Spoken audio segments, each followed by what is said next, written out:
Hey, welcome, Bulldog Nation, to week 2 of the Coach's Couch. Coach, we've got somebody here that we were missing last week. It's good to have him back. Chad, it's good to be back. Welcome back. How was your corporate headquarters? Well, I was on assignment. Oh, yeah. How'd it go? Trip for the Bulldogs. Did you get us an upgraded Coach's Couch, or? Let's go on with the questions, Dan. Oh, okay. All right.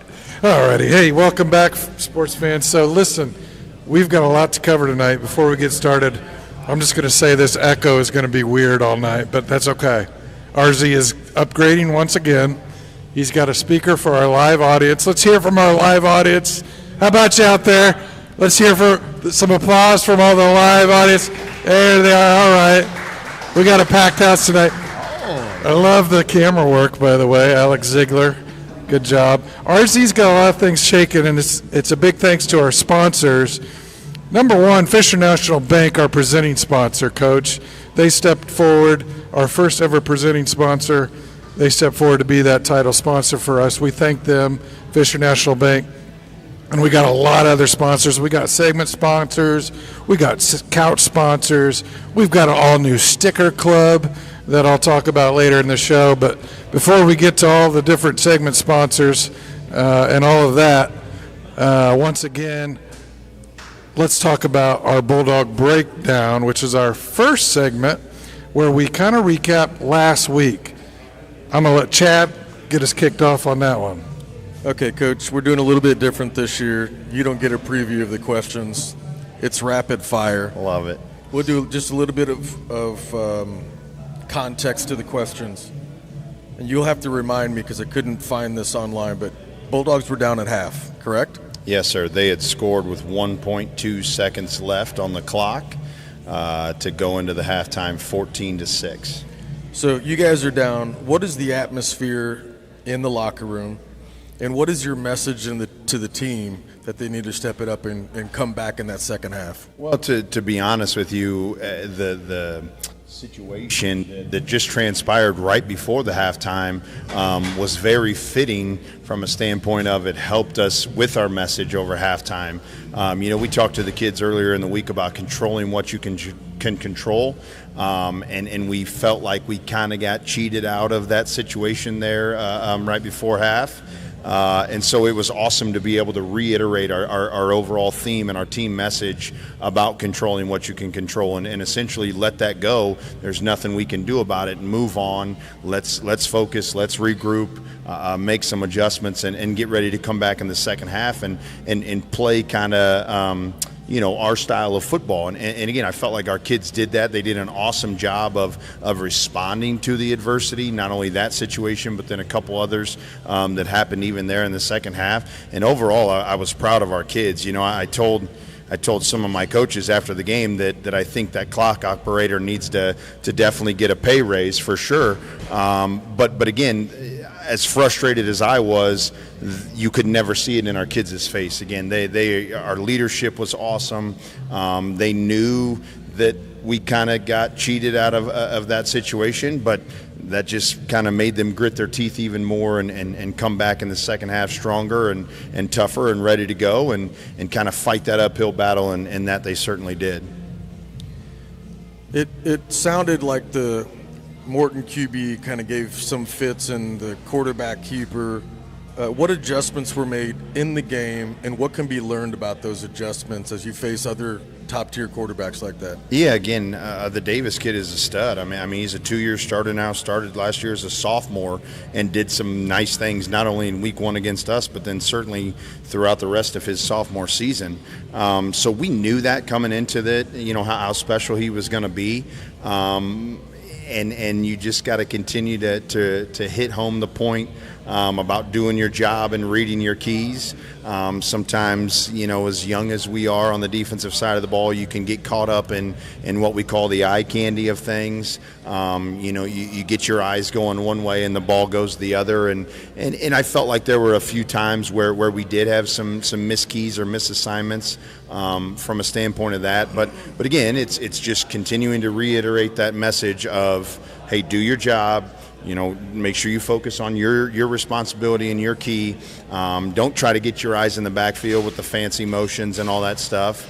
And when we did that, again, I felt like we played sound football, and we were able to kind of keep him under wraps. But again, he had those couple 2-3 long big plays, and they were busted, broken plays because we didn't stay true to our keys and our read, and kind of got our eyes in the backfield and didn't do our job, so to speak. So take those away again, and then maybe a couple missed tackles, a week one missed tackle here or there. I felt like overall our defense did a really good job. We grew up in front of everybody's eyes, and at the end of the day flew around, and we're going to meet one of the kids who flew around here in a minute. But we flew around and played pretty good football on that side of the ball for the most part.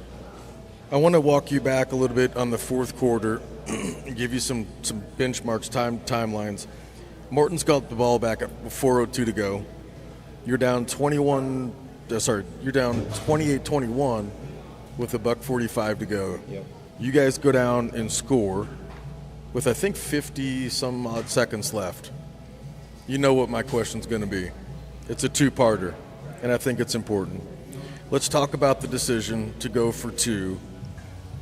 What did you see during the game that gave you the confidence that it was achievable? And just the whole thought process with that. Yeah, I told Coach Berner before we even got the ball back, I flipped over on the headsets and I told him, I said, hey, when we get a stop here and get the ball back and we go down and score, we're going for the win. We're on the road. I felt good about our kids and their toughness and their grit to be able to fight back in a situation like that. Again, wrong, right, or indifferent. I'm the one that made the decision and the call, and truth be told, I don't think I would do it differently. I felt really good about it, about the flow and the atmosphere of the game. Honestly, I even liked the play call that we decided to do as well, and I think we would do that same play call again as well. I think we had a mishap on the offensive side of the ball with a little miscue in executing that play, and at the same time they played it very well, much better than they had showed in the previous kind of setup of that play. Again, unfortunately it didn't work out for us. If it did work out for us, everybody would be saying it's the greatest call in America. Wrong, right, or indifferent, I still believe in our kids. I believe in the call. I believe in the mindset to go for it on the road. I really wouldn't do it differently if I had to choose again or pick again.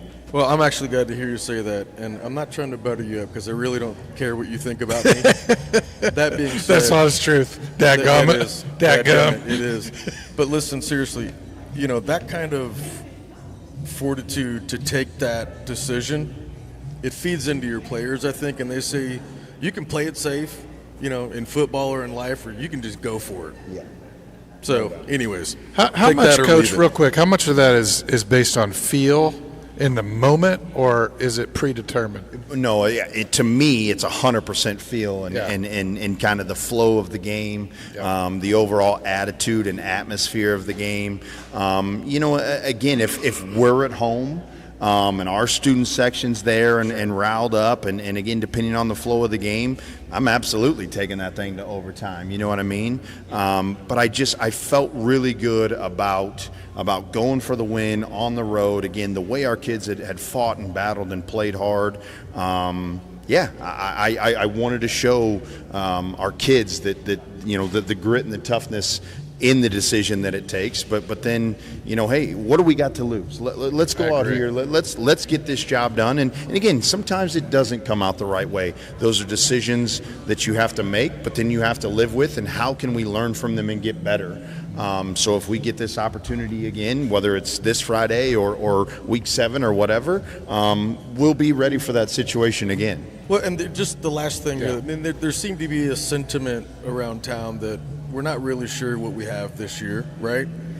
There was even some sentiment that they were going to blow us out. Mm-hmm. What did you learn about the team, in that moment that you only lost by 1? It's an L, so what? But you only lost by 1. You hang right in there and came back for it. I've never been a believer in moral victories, so to speak. But what I will say is I think our kids got some reassurance I've been privileged enough to see this, all summer and all beginning of August in the preparation for this week 1. So I knew what they were capable of. I know there was a lot of question marks around the town and the community, so to speak, and for them to be able to put it on display what they're capable of doing, it again, I think it reassured to them just what they're capable of and how good of players they are.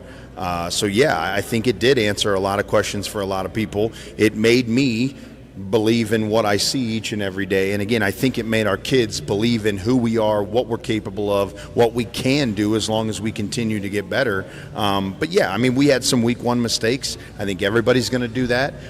We grew up. We started 4 sophomores on the defensive side of the ball. I don't think I've ever done that in my career. So all those things considered, all the factors considered, I was incredibly proud of our kids, our team as a whole, and the defensive side of the ball as a whole, for stepping up to the challenge and battling and fighting the way that they did. And Chad, I'll wrap it up by saying that's our football coach. I mean, that's the kind of coach I want on the road, week 1, going for it. And I think coach speak here, it never comes down to one play. There's a lot of plays that could have no doubt maybe skewed that score a little bit. Like a non-touchdown at the beginning right before halftime. Okay. Well, that's water under the bridge. Let's talk about this week. I'm serious. Somebody better have gotten a raise after that game. That's all I'm saying. Well, on that note, we got some new merch tonight. We got our own raise. Coach brought us a jacket. Now, let me get back to the show. Listen, we're here every Wednesday night live. We want you here live. We want you to also ask questions, because later on in the show, right in the chat, we're going to take your questions. We're going to ask Coach in our Sidelines segment presented by the Bulldog Gridiron Club. We're going to ask those questions to Coach. So if you've got those really hard ones, bring them on. If you've got the crazy ones, bring them on. If you've got the good ones, bring them on, because we need those questions. Type them in the chat. Make sure you go like, follow, share Coach's Couch right here, live at Yoyo's every Wednesday. We want you here.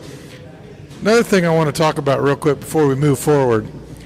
Oh, boy. Tonight was the first night for a shout-out here for our ladies flag football team. Oh, and I think we got to shout them out. History, no doubt. History was made.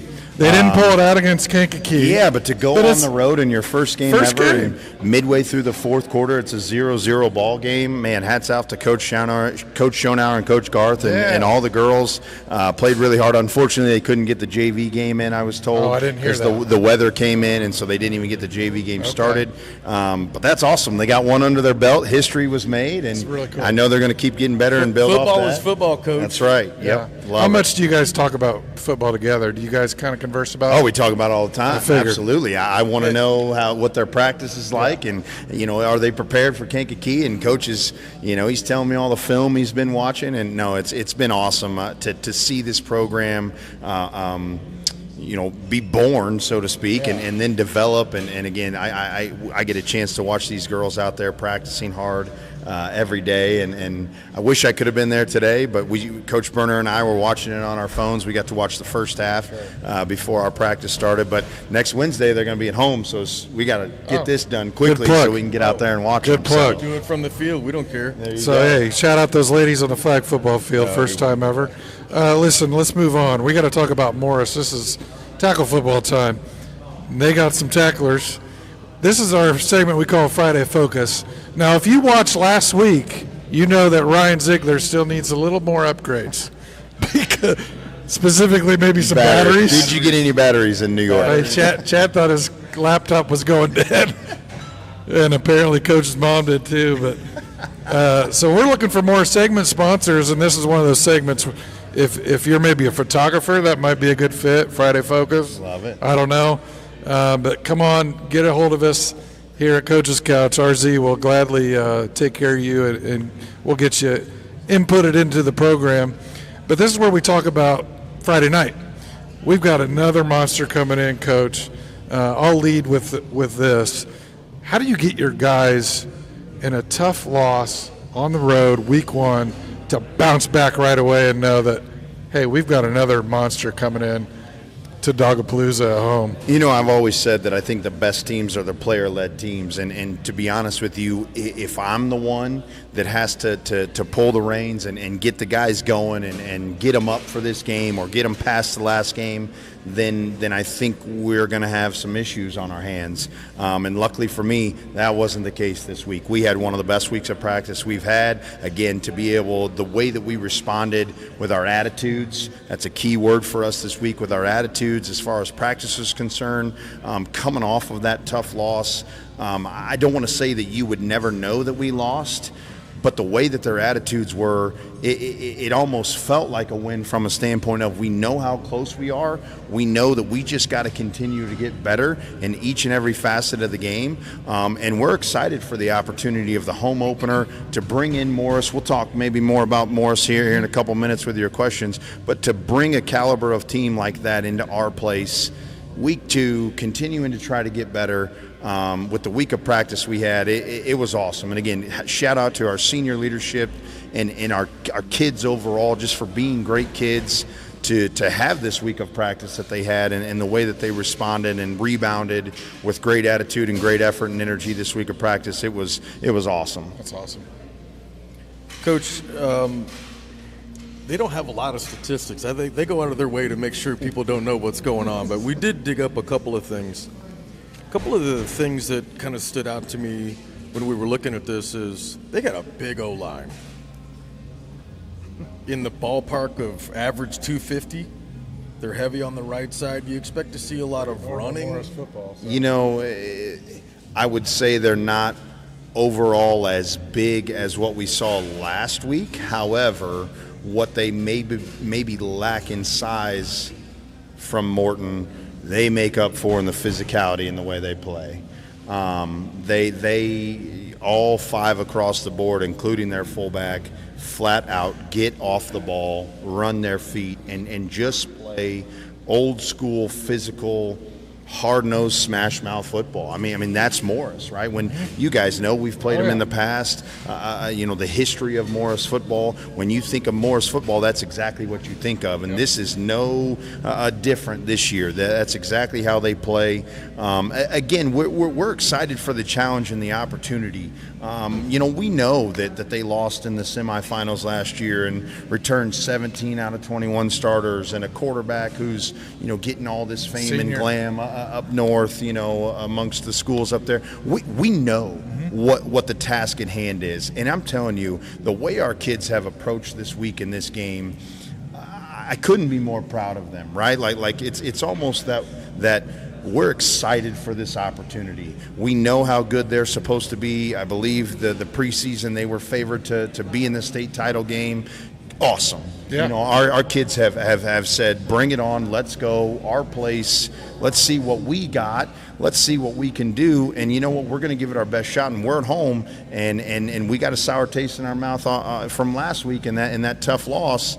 It's going to be fun. It's going to be exciting. Again, I'm excited for our kids. Well, you brought it up. The couple of kind of key players I'd like to just talk about, and it's not that these are just their 2 players. They're not one-sided and one-trick ponies, but Brady Varner, their quarterback, you talked about it. He's getting a lot of press, and so that there's one of them. The other one I want to talk about is Caden Curran, which plays both sides of the ball. Yes, he does. I think it's the rare. DB or Rare. linebacker. That's rare. Yeah, it's linebacker. That's rare. So, I mean, is one of the strategies that gas his kid out on one side of the ball, or force the quarterback to do what you want him to do? Well, it's yes and no. It's more of at the end of the day, we have to focus on us. We have to do what we do, play good, sound football, make sure that we are aligned correctly on every play. That's half the battle. And then overall execute what you've been asked to do, whether it's the specific call or knowing what they like to do out of that personnel or that package or whatever. When we can do that, again, the way our kids play and how fast and physical they play, I like our chances. But like we've told our kids, we have to give ourselves a chance. We must make sure that we are lined up correctly and know our assignment and job and responsibility on every single play. to give ourselves a chance to play that fast and physical. Brady's a stud, man. There's no doubt about it. He can sling it around if he needs to. He can tuck it and run it. He moves well. He's got a good frame. I know he's getting highly recruited. We got a good game plan for him. I'll tell you that. I'm not going to give too much away, but we got. Would you tell us off camera? Maybe, as long as you don't say it on Bulldog TV. But I guess by then people already see the game. Yeah. We'll see after. But no, again, we've had a great week of practice and preparation. Our coaching staff did an awesome job. Not only Sunday in our meeting time, but then throughout the course of the week, making some tweaks and adjustments here and there. And again, I love our kids. I love the way they play. I love the way they've bought into the scouting report and knowing their assignment and role. And like I said, Friday night's going to be fun, man. We are so excited for the opportunity and the challenge that Morris presents, and we're going to give it our best shot for sure. It's always fun on Friday night. Dogapalooza. Come out if you're in town. We need the support for these Bulldogs. Hey, that's it for this segment. We're going to be taking a quick break, pay some bills. We'll be right back here on Coach's Couch. Looking for high-quality pro audio? Movo is your solution. The WMX2 Duo is perfect for interviews, podcasts, or presentations with its wireless, hassle-free audio. Upgrade your audio with Movo today. Shop the WMX2 Duo at movo.com. Movo. Creators wanted. This week in Bulldog Athletics is the leader in Mahomet Seymour Junior High and High School Athletics. Not only providing you with daily game recaps of all sports, but also providing captivating photography, graphics, and videography to showcase our Bulldog athletes. Give Twiba a follow on our socials, and remember, it's always a great day to be a Bulldog.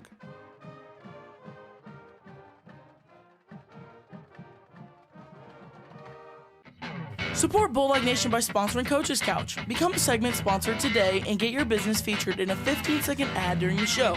Plus, enjoy a shout-out during your sponsored segment. Contact us at the information on your screen to secure your spot today.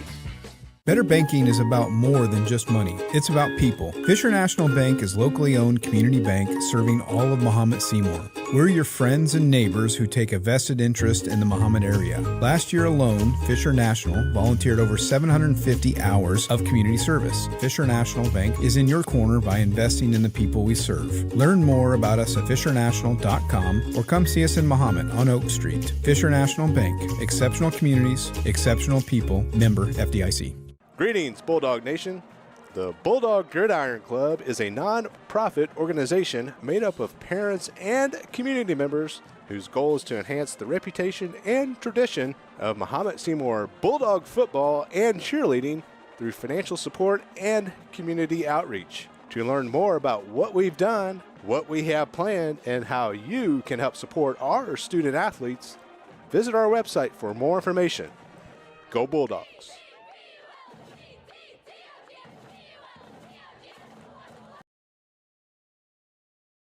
Coach's Couch, week 2, and it's so weird hearing ourselves this week, but we've got lots of upgrades in the equipment, and it's thanks to our sponsor. This segment that we call Chalk Talk is presented by Jodi O'Malley with Collective Homes. Thank you, Jodi, for stepping up, sponsoring this segment so that we can hear ourselves in the background with this upgraded equipment. This is the segment that we have coaches join us, and before I get started, I just want, I guess I'll introduce Jason and Clayton Murphy, both coaches for many years. But, guys, I want to make the point that I don't know if you watched last week, but it was made clear that you're the least favorite Murphys. You're ranked 2 and 3 among the coaches that are named Murphy. I'm just saying, buy your head coach who you grew up with. Just making that clear on this show live. Did I miss something with that? That happened. I'm 2, right? I'm 2. We'll get to the bottom of that later. Yeah. We didn't establish it. Oh no, yeah, it's on. It's on. So let's get started. We've got the Murphy twins. We'll call you twins, but you're not twins. Clayton is here. Jason over there. Clayton, I'll start with you. You coach the wide receivers. Tell the audience at home how long you've been coaching with the Bulldogs, and then also, I'll ask another question later. Why don't we start with that? Yeah, so I've been, this is my 5th year now, I think. So starting to understand what I'm doing.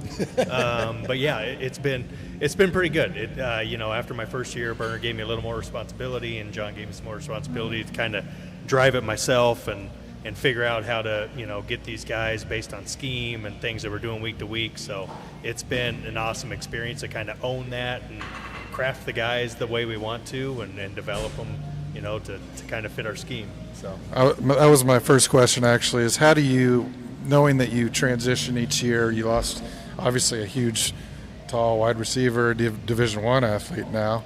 Yeah. How do you tweak, and what input do you have with Burner to kind of change up the routes or for your personnel or what have you? Does it change, or are you just, hey, this is our playbook, go get it? Yeah, I mean, that's part of football, right? You've got to adapt and change and be innovative with the things you've got, give new looks, coach the talents you've got. Losing what we lost last year, we had senior leadership, we had kids who had been playing 2 or 3 years in the system who knew where to be, when to be, what assignment to have every time, right? So looking at that, though, we look at, what is going to be our identity, how are we going to put our kids in the best position to succeed this year, and how do we craft that week to week? And, 1 week we might be looking one way and running certain personnel out of this, and the next week we might say, hey, this worked, this didn't, let's adjust, let's tweak. And as receivers, and my kids will get sick of me hearing it, I think we do more blocking in practice this year than we've ever had. But that's such a critical part of football, right? If you can't block and get kids in position to get the ball down the field, how are you going to have success as a team? Yep. Right. Go ahead, Is Chad. it on to me? Yeah, it's your turn. Oh, I didn't know. Okay. You take this one. Couple of questions for you, Jason. Yeah. 3 to be precise. I was thinking about this session today, and I was wondering, just as something like to have fun, are there any awards, like internal, maybe you don't even talk about, for a DB that gets a pick six or the hardest hit or something like that? Is there any, you put a dog pound chain on them in the locker room? Like, is there any of that? Well, I mean, in the past we've had we had the turnover chain. We had my first couple years coaching, we had a little artificial train that we called the pain train. So anybody with a big hit, we gave them the pain train for the week, keeping their locker. We also had I believe a sledgehammer that I can't remember what we called the award, but you got to keep it in the locker. I think it was along the lines of big hit or big play. Honestly, I don't think we have anything internally, this year in offense or defense that I know of. Is it frowned upon? No, maybe. Well, we're going to bring something to the locker room. Then. Okay. Yeah, please do. John will be fine. Do you have another one, Dan? Because I've got a couple. Let me just keep going. We'll finish this. You part go. up. I feel like you're on a roll. I'll take it from here. I feel. You know what? Just finish the show, Chad. Okay. I'm a big fan of trickery and deception, as long as it's on the up and up. Okay. Do you ever try to disguise packages on teams that are well scouted, the Bulldogs, and try to throw them off and force them into a mistake? Yeah, I mean, we have certain disguises in our coverages where we will have a shell sort of coverage and then roll to something else, whether that be zone to man to zone. We try to mix it up a little bit, keep the quarterback guessing. I mean, at the end of the day, these are all 16, 17, 18-year-old kids that we feel like you can at some point get in their head and get an advantage mentally. So we do try to move around a little bit. At the end of the day, though, we're going to stick to what we do and assignment football and play aggressive, play fast, and play physical. So. My last question for you is this: that Dan was there a couple of weeks ago. We were playing football in the backyard with my boys in our neighborhood, and I was playing DB, right? And I just got gassed by 12-year-old boys. Yeah. I'm just wondering if you can just speak for a minute about how important the preparation, speed, and agility come into the real game when you not only have the speed of the game, but then also the nerves. You're playing backwards. DBs are playing backwards. They gotta run backwards. That's right. Yeah. No, and I'm also talking about how you're holding your hips. How are you lined? Can you just kind of speak about some of the prep that goes along with that? Yeah, so I think part of it is just being strategic when you're going to calm yourself down and take a break. Like especially if you're a younger kid getting your first game or two under your belt on the varsity level, you get under the lights, you have that adrenaline, that your heart's pumping. It's hard to take a step back and kind of compose yourself and catch your breath. Now, sometimes kids respond after the first hit, and then it kind of locks them in, and you hear people say, well, take that first hit, now we're ready to roll. But it's more of I think you just have to you have to be mentally aware of when you can, if it's third, fourth down, between downs, is that where you're gonna kind of just shut your eyes for half a second and take a deep breath and compose yourself, or are you going to just be jacked up the whole time and then catch your breath on the sideline? But we train hard in practice. We train at game speed. We're constantly jogging, sprinting between drills so that our kids can focus and be at their best when they are exhausted physically and mentally. And I think we saw that Friday night, even in our younger guys. Like that second half, I felt like we had the advantage physically, and with our conditioning. I felt like Morton was kind of fading, and our guys were rocking and rolling and settling in.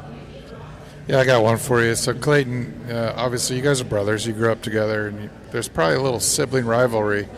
You're basically coaching against each other. I mean, wide receivers versus DBs. How much do you want to beat him in practice in those one-on-ones and everything else? I mean, let's not limit it to practice. I mean, I want to beat him in every single thing, mostly because for like 20-some years it never happened. I think I finally got one at like 28, so we'll classify it. But, yeah, no, I mean, iron sharpens iron, right? And that's the mentality we try to get in our kids, is that we want our best going against your best. We don't want, we want to challenge ourselves every day. We want to elevate that competition, because when you get into those Friday night lights, it's not like you're going to be going up against, these backups and all that. You've got to elevate your game week in, week out. Mm-hmm. And that's next step every week until through the playoffs. Competition's just going to elevate week and week in, week out. So, that's – We've still never done a one-on-one, which I think the kids have been asking for 5 years. I'd like to see that. We'd like film of that, too. But, the insurance hasn't gotten back to us yet on if it would cover the injuries. So, yeah, jury's out. Well, we got waivers. Yeah, there's signed waivers. Yeah, well, I'm not worried about the program. I'm worried about me. Getting thrown out. Yeah. You were a quarterback, right? No, receiver. Yeah. You were a quarterback? No, oldest brother. Receiver. He was the quarterback. Yeah. Johnny Adkins. Coach was the quarterback. He was the QB. Right. QB1. Okay. I'm just curious on the last question for really both of you is, you guys obviously love football, you love coaching. Do you ever kind of go to, I know you do some flag and there's a youth tackle, you kind of ever look at some of the players that are there and go, I can't wait to coach this player, because you just know they're a star athlete, even if they don't have all the fundamentals, but you just know they're athletic. You ever see any of that? Yeah, absolutely. I mean, you see it all the time with younger kids, and mostly, a lot of kids make great plays, but I think what you notice a kid's going to be something special is in between his ears, his attitude the whole time. If he can make a mistake out there as a fourth grader and then just hop right up, smack himself in the head and say, I'm going to get this next one, and then still make another great play. Like, that's when you're like, that kid gets it, and you can't wait to get your hands on him and mold him into what he can be, So. Well, and the type of teammate you see him, that's what growing up at that age, how the teams rally around and the excitement and how they respond to the adversity. You can see those kids who are kind of the natural leaders or lead by example types, and that's exciting. That's awesome. That makes a lot of sense. I love that. What do you think, Chad? You got any more for these boys? And I'll take all those kids on my flag football team, too. While we're talking about it, I heard a rumor. I'm not going to go there. We'll save it for the field. Talking of disguising coverage. Yeah, okay. Dan? I'm sorry. No, we were just, you can't hear us because Morgan Wallen's in our ear, but. I'm sorry, Morgan Wallen. Great That's song. Who that is. Figure it out. Okay. That's all the questions Talking Tennessee. No, well, we're not done with these guys yet. They know this. They've been here before. They have full authority to roast the kid they grew up with, now their head coach. You can say whatever you want to say. He's not even here. Okay. You want to roast him? This is your chance to roast him live at Yoyo's on tape for everyone to see. You got anything to say, good or bad, about Coach Jon Adkins? Now's your moment. Is there any great childhood memories that we could talk about? Maybe mine involves a pitchfork, my family dog, a pantsing incident, soccer ball, and that was all one occasion. so this sounds like a whole other show. Yeah, that was just a Tuesday. Let me just get chat. We're going to call that the overtime show. Yeah, there you go. Yeah, behind the scenes. No, I mean, no stories. John's always level-headed. He's cool, you know. I'm sorry, Murph. We're talking about Jon Atkins. Oh, yeah. Right. Wrong John. Yep, wrong John. Level-headed. Got Okay. it. Nope. Great guy. All right. Yeah. And again. All right. Well, that'll do it for Chalk Talk, presented by Jodi O'Malley and the Collective Homes. Guys, you're awesome. Can't wait to see you on the flag football field, too, by the way. Absolutely. We'll be there. But more importantly, can't wait to see you Friday night against Morris. And love that you guys are here, 5 years and running and more. We hope you're here for a long time. We're going to take a break. We'll be right back with some players next. Looking for high-quality pro audio? Movo is your solution. The WMX2 Duo is perfect for interviews, podcasts, or presentations with its wireless, hassle-free audio. Upgrade your audio with Movo today. Shop the WMX2 Duo at movo.com. Movo. Creators wanted. This week in Bulldog Athletics is the leader in Mahomet Seymour Junior High and High School athletics. Not only providing you with daily game recaps of all sports, but also providing captivating photography, graphics, and videography to showcase our Bulldog athletes. Give Twiba a follow on our socials, and remember, it's always a great day to be a Bulldog.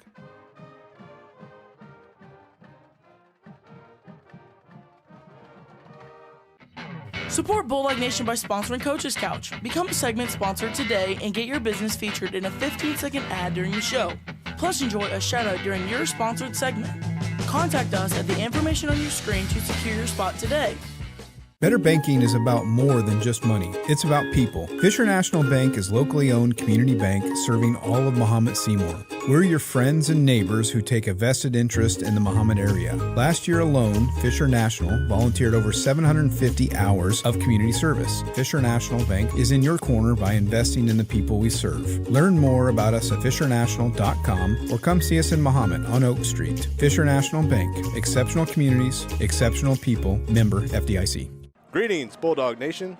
The Bulldog Gridiron Club is a non-profit organization made up of parents and community members whose goal is to enhance the reputation and tradition of Mahomet Seymour Bulldog football and cheerleading through financial support and community outreach. To learn more about what we've done, what we have planned, and how you can help support our student athletes, visit our website for more information. Go Bulldogs!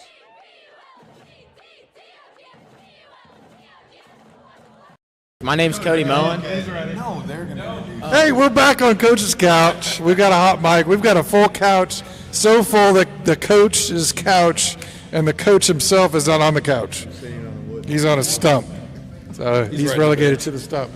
But, hey, we've got some – no offense to the Murphy boys, but this is my favorite part of the show when we get players on here. Oh, absolutely. Whatever you just said, I trust you. Yeah. So we've got Talon Decker right here. We got Cody Moen right over here. They're juniors, and we're going to talk about them. First, before we kick this thing off, this segment is sponsored by This Week in Bulldog Athletics. You guys know all about Twiba.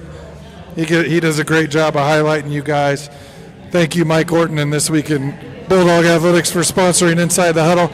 So let's go inside the huddle with these guys. Chad, what do you got for them?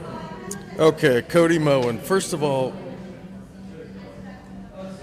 do you wear that name as a badge of honor? Because do you know what I could have done in high school with that name? No, not really. But straight A's is the answer. I'm not straight Cody A's. Moen is the junior.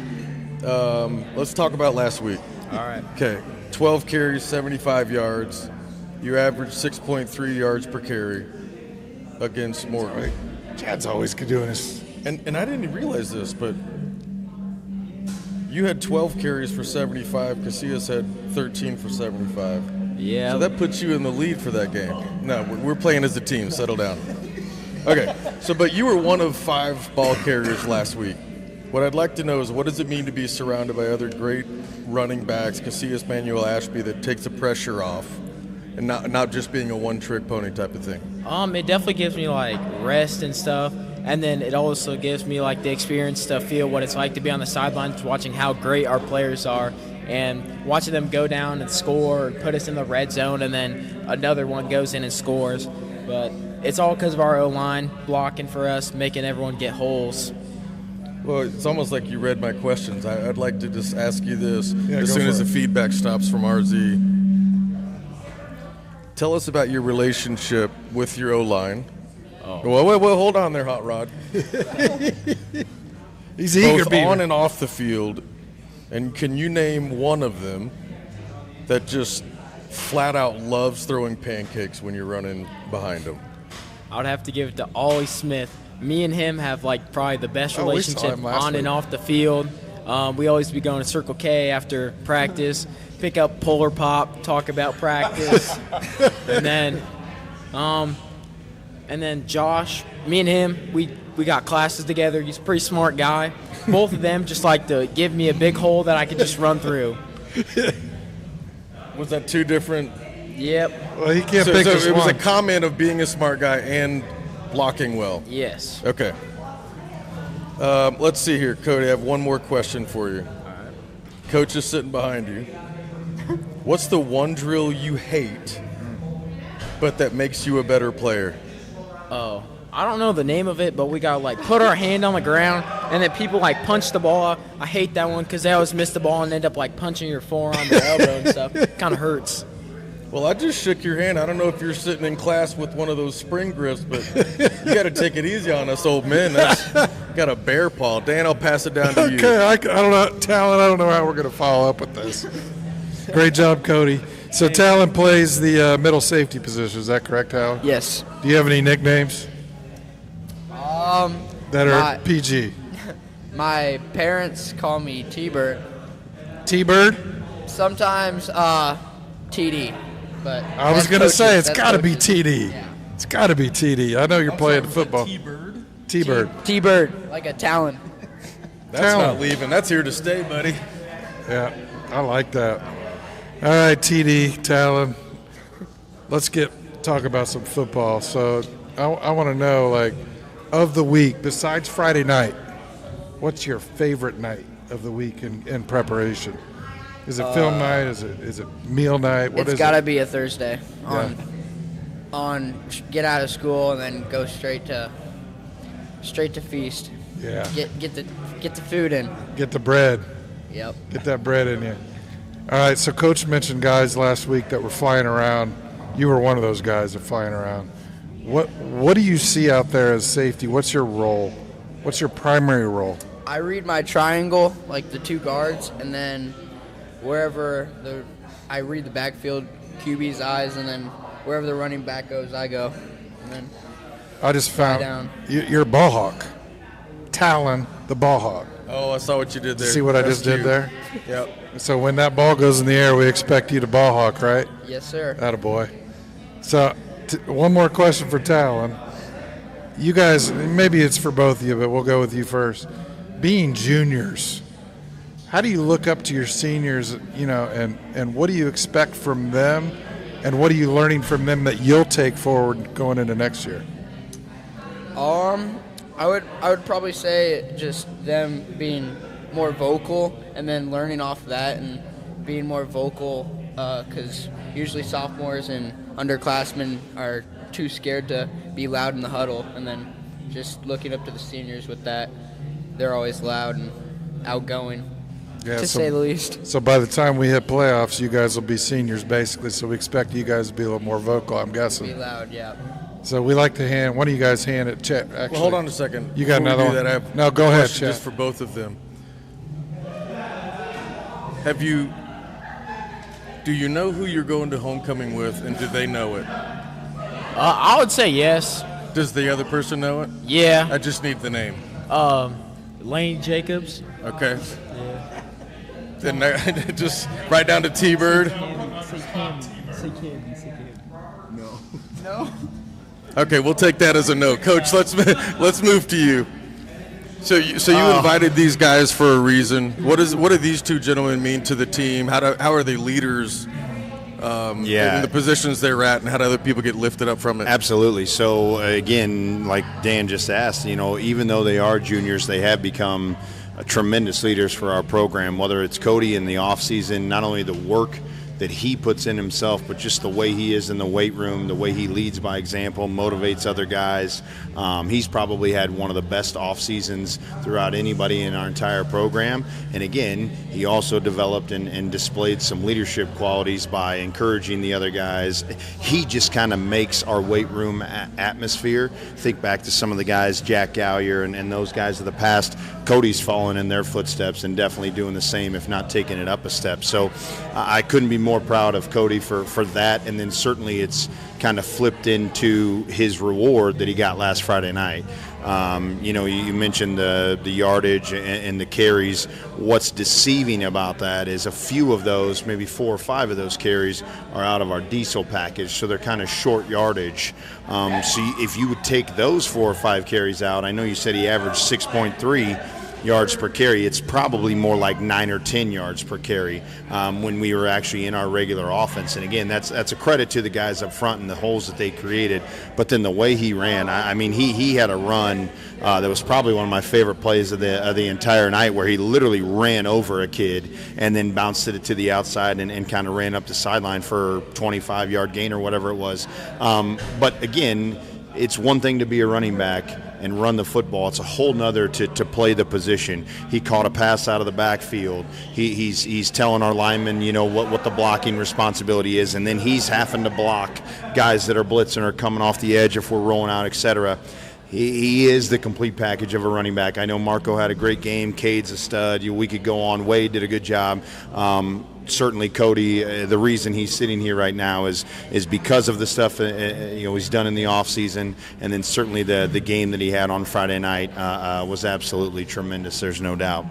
When you flip to the other side of the ball, we created this defense essentially middle of the year last year, and you guys can remember the name Brock Vanderveer. Well, it was kind of featured and focal around him and leaving him in the middle of the field so he could be a ball hawk, right? We spent the entire offseason as a staff meeting with other coaches through other states, et cetera, kind of developing this defense even further than just kind of throwing Brock out there. And the one thing kept coming back to is your best player has to be that middle safety. We thought about it all off season. Hey, and Talon was the name that kept coming up. Again, we worked on him with it. This summer, had a few joint practices, continued to teach him and coach him up.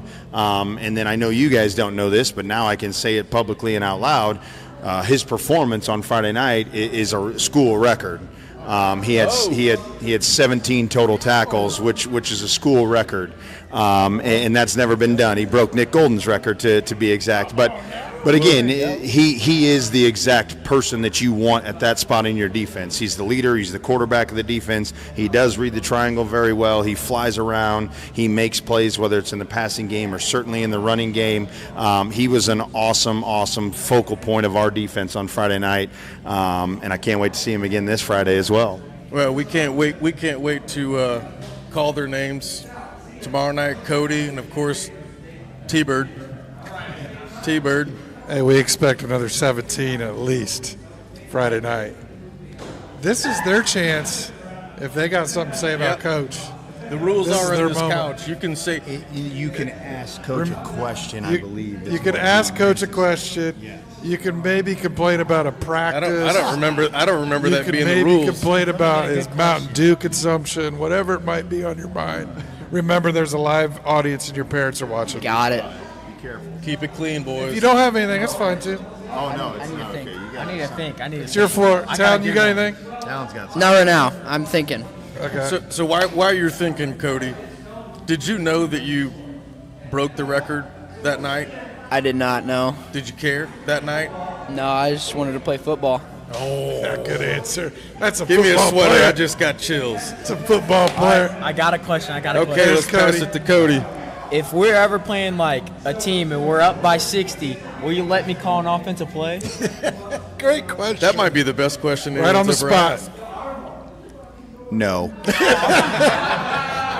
And on that note, boys, good luck Friday night. Right, we love having you. You got one? T-Bird's out. T-Bird's out. No, I'm good. No, he just wants to play thanks football. for joining us here tonight. Appreciate it, and best of luck tomorrow night. Can't wait to call your names. Thank you. Yeah, let's take a quick break. We'll be right back. Looking for high-quality pro audio? Movo is your solution. The WMX2 Duo is perfect for interviews, podcasts, or presentations with its wireless, hassle-free audio. Upgrade your audio with Movo today. Shop the WMX2 Duo at movo.com. Movo. Creators wanted. This week in Bulldog Athletics is the leader in Mahomet Seymour Junior High and High School athletics. Not only providing you with daily game recaps of all sports, but also providing captivating photography, graphics, and videography to showcase our Bulldog athletes. Give Twiba a follow on our socials, and remember, it's always a great day to be a Bulldog.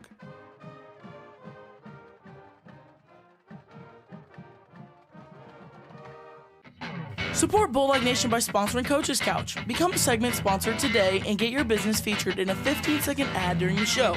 Plus, enjoy a shout-out during your sponsored segment. Contact us at the information on your screen to secure your spot today.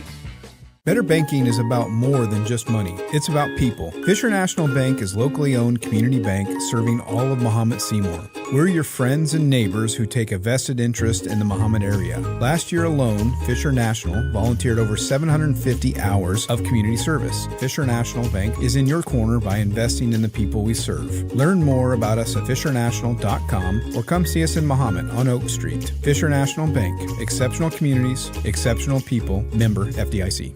Greetings, Bulldog Nation.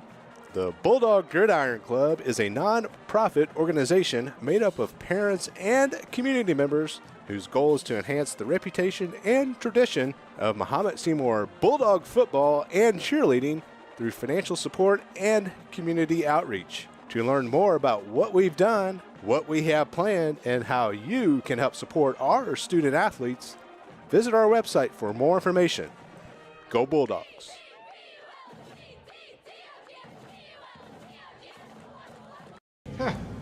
You got to announce who it's from, too. We're not back on. Oh, now we're back. And guess what? We got full battery this week. So welcome back to the Coach's Couch. This next segment we call Sidelines is presented by the Bulldog Gridiron Club. Coach, you love the Bulldog Gridiron Club. They do a lot of fundraising for the program. I 100% agree, and just a quick shout-out to them once again. I don't know if everybody got the chance to see the picture from this last Friday, but the cheerleaders took a picture with their brand-new pom-poms. Okay. Again, purchased for them from the Bulldog Gridiron Club. So can't thank the Gridiron Club enough for all that they do, and not only the football team, but the cheerleaders as well. Yeah, they do a lot for the program. I know they do a great golf outing and a ton of other things to support the football kids and the cheerleaders. I also want to shout out our couch sponsors, Alex and Amy Giorgio, Lee and Peyton Zarusin. Thank you for your support as well. And don't forget, you can sign up for our new Coach's Couch Sticker Club and get one of these stickers right here, Coach. Pretty cool. For $5. He's got the details right there on your screen. Make for sure $250, Coach will get that sticker as a tattoo on his bicep. You've heard it here first. Whoa. That's cheap. That's pretty cheap. I've not seen him turn red before right now. Okay, so now we're looking for a tattoo sponsor as well. Let's get right to our questions, Coach. We've got a few questions came in on the chat. Chad, you want me to start, or you want to start? Just go for it, Dan. Yeah. You're always talking anyway. Well, if you've watched the Coach's Couch over the years, I think this is our 4th or 5th year, or maybe 3rd year. I don't even know. I don't know how long we've been doing this. Second. Coach's Corner. That's right. Thank you, RZ.